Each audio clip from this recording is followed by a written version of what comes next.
Assalamualaikum warahmatullahi wabarakatuh. Kami dari kelompok 9, mata kuliah Tafsir Ayat dan Hadis Ekonomi yang beranggotakan 1.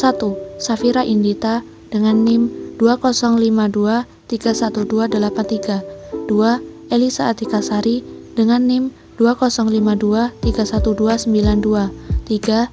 Asa Utami Putri dengan NIM 2052311313, 4. Ilham Ramadan dengan NIM 2052311315. Di sini kami akan mempresentasikan hasil kerja dari kelompok kami, yaitu konsep akuntansi syariah. Pengertian akuntansi syariah.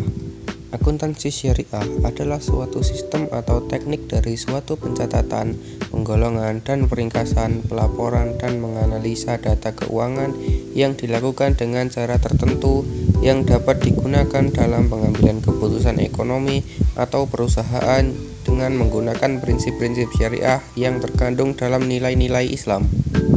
Menurut Dr. Omar Abdullah Zaid, menurut beliau, akuntansi syariah ialah suatu aktivitas yang teratur berkaitan dengan pencatatan transaksi-transaksi, tindakan-tindakan, keputusan-keputusan yang sesuai dengan syariat dan jumlah-jumlahnya. Di dalamnya tercantum catatan-catatan yang representatif serta berkaitan dengan pengukuran dengan hasil-hasil keuangan yang berimplikasi pada transaksi-transaksi, tindakan-tindakan, dan keputusan-keputusan tersebut yang bertujuan untuk membantu pengambilan keputusan yang tepat. Menurut Sofyan S. Harahap, dalam bukunya Akuntansi Islam, beliau mendefinisikan akuntansi Islam atau akuntansi syariah pada hakikatnya ialah penggunaan akuntansi dalam menjalankan syariah Islam.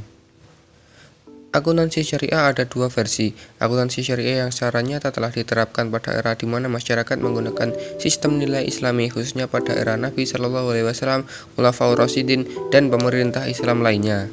Menurut Adnan Muhammad Akhyar, sedangkan Adnan Muhammad Akhyar mendefinisikan akuntansi syariah sebagai praktek akuntansi yang bertujuan untuk membantu mencapai keadilan sosial ekonomi atau al-falah.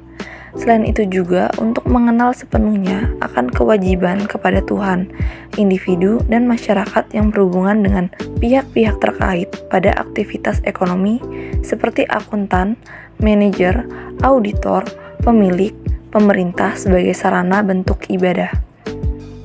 Menurut Napier, berbeda lagi dengan Napier, ia menjelaskan bahwa akuntansi syariah ialah bidang akuntansi yang menekankan kepada dua hal, yakni akuntabilitas dan pelaporan. Akuntabilitas tercermin dari tauhid, yakni dengan menjalankan segala aktivitas ekonomi sesuai dengan ketentuan Allah. Sedangkan pelaporan ialah bentuk pertanggungjawaban kepada Allah dan manusia. Tujuan akuntansi syariah: 1. Untuk menentukan hak dan kewajiban dari pihak yang terlibat dengan lembaga keuangan syariah. 2. Untuk menjaga aset dan hak-hak lembaga keuangan syariah. 3. Untuk meningkatkan kemampuan manajerial dan produktivitas dari lembaga keuangan syariah. 4. Untuk menyiapkan informasi laporan keuangan yang berguna kepada pengguna laporan keuangan, sehingga mereka dapat membuat keputusan yang tepat dalam berhubungan dengan lembaga keuangan. 5. Mendukung penyusunan standar akuntansi yang konsisten. 6. Sebagai laporan keuangan yang bertujuan menyediakan informasi yang menyangkut posisi keuangan, kinerja, serta perubahan posisi keuangan suatu perusahaan. Prinsip-prinsip akuntansi syariah. Dalam prakteknya, akuntansi syariah memiliki beberapa prinsip dasar yang membedakannya dengan akuntansi konvensional. Prinsip itu diantaranya adalah prinsip pertanggungjawaban, prinsip keadilan, dan prinsip kebenaran. Prinsip pertanggungjawaban merupakan salah satu bentuk implementasi di mana setiap hal yang dilakukan oleh manusia harus dipertanggungjawabkan. 2. Prinsip keadilan. Prinsip keadilan dalam akuntansi memiliki dua pengertian. Yang pertama yaitu keadilan yang berkaitan dengan praktik moral, yaitu kejujuran yang merupakan faktor yang sangat dominan.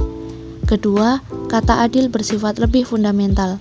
Pengertian kedua inilah lebih merupakan sebagai pendorong untuk melakukan upaya-upaya dekonstruksi terhadap bangun akuntansi modern menuju pada bangun akuntansi alternatif yang lebih baik. 3. Prinsip kebenaran. Prinsip kebenaran ini akan menciptakan keadilan dalam mengakui, mengukur, dan melaporkan transaksi-transaksi ekonomi.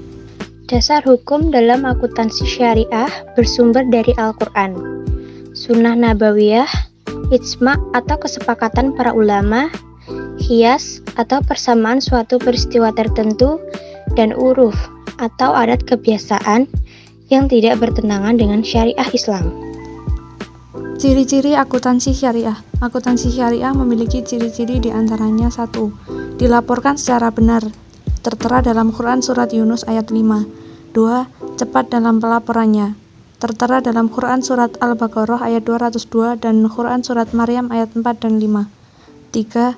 Dibuat oleh ahlinya atau akuntan, tercantum dalam Quran Surat Ar-Ra'd ayat 21 dan 40. 4. Terang, jelas, tegas, dan informatif, tertera dalam Quran Surat Al-Isra ayat 12 dan Quran Surat Ibrahim ayat 41. 5. Memuat informasi yang menyeluruh. 6. Informasi ditujukan kepada semua pihak yang terlibat dan membutuhkan. 7.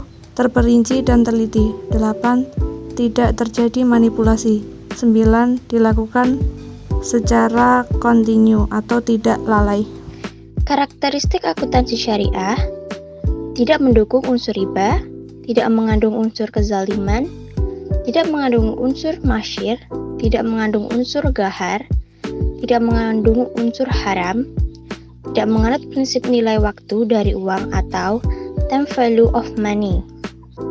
Perbedaan mendasar akuntansi syariah dengan akuntansi konvensional dari segi pengertian.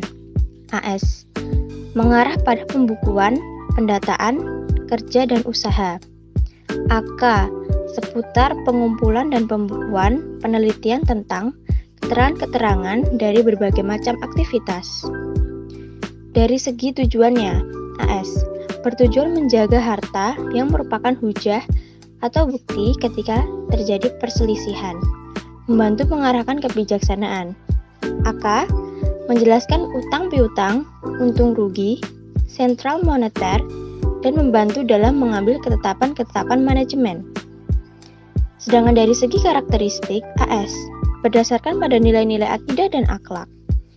AK didasarkan pada ordonasi atau peraturan-peraturan dan teori-teori yang dibuat oleh manusia yang memiliki sifat khilaf, lupa, keterbatasan ilmu dan wawasan.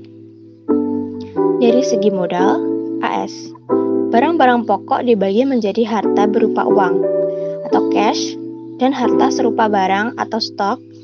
Selanjutnya barang dibagi menjadi barang milik dan barang dagang.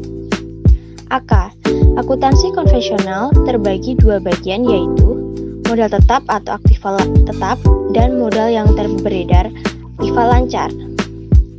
Dari konsep, AS sedangkan sangat memperhatikan hal itu dengan cara penentuan nilai atau harga dengan berdasarkan nilai tukar yang berlaku serta membentuk cadangan untuk kemungkinan bahaya dan resiko. AK mempraktekkan teori percadangan dan penelitian dari menanggung semua kerugian dalam perhitungan, serta menyampaikan laba yang bersifat mungkin. Sedangkan dari segi prinsip, AS memakai akidah bahwa laba itu akan ada ketika adanya perkembangan dan pertambahan pada nilai barang, baik yang telah terjual maupun belum. Sedangkan AK menetapkan prinsip bahwa laba itu hanya ada ketika adanya jual beli. Demikianlah video presentasi dari kelompok kami. Kurang dan lebihnya mohon maaf. Terima kasih. Wassalamualaikum warahmatullahi wabarakatuh.